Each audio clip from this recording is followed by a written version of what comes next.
Que la paix soit sur toi, grand-père. Si les voies du ciel restent un mystère, à travers chaque étoile, tu nous éclaires de ta lumière. J'espère que tu es fier quand tu entends monter nos prières, que tu te fais une place à la droite de l'Éternel et que tu veilles sur nous depuis sa citadelle. Je t'écris ce mot avec un brin de nostalgie en espérant qu'un ange te l'apporte au paradis. Ici-bas, les choses ont changé dans le cœur de la nature. C'est l'époque du numérique ou le triomphe de la luxure.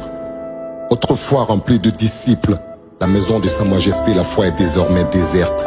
Elle a tellement été mise au supplice qu'elle a préféré prendre la poudre d'escampette. Le mensonge prêche désormais sa parole sur la sépulture de la vérité, au moment où la pauvreté se lamente sur la tombe de la charité. Ignorée par les hommes depuis une éternité, la princesse équitée a fini par se suicider. C'était déjà un présage de mauvais auspices de voir Mademoiselle Corruption à la même table que la reine Justice. Dame Morale et son époux Monsieur Pardon ne font plus la liturgie. Jugés coupables au palais de l'impératrice Jalousie, ils ont été pendus et enterrés en catimini. Tolérance, espérance et empathie, compassion, amitié et sympathie se succèdent devant la lame de la guillotine. L'un après l'autre, les gardiens de notre humanité se résignent. Bientôt, l'homme ne sera plus qu'un être vil étranger de sa propre origine. Tout a commencé avec l'arrivée de l'argent au pouvoir dans la République. Charismatique et éloquent, il a séduit le monde par sa rhétorique.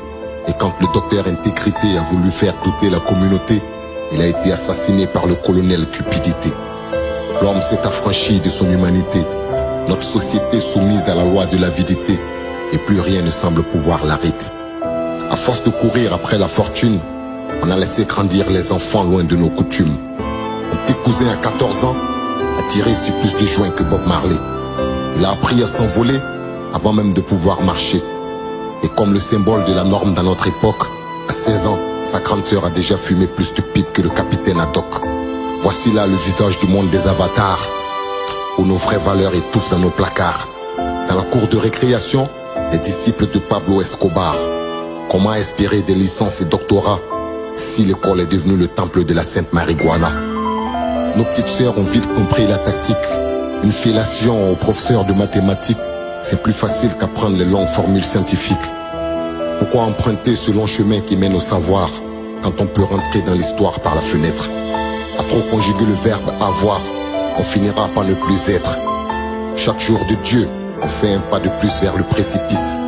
Dans l'air, on peut sentir le parfum de l'apocalypse. Parce que les billets de banque sont plus concrets que les longues phrases abstraites de nos prophètes. Parce que l'injustice a amputé les jambes de l'espoir.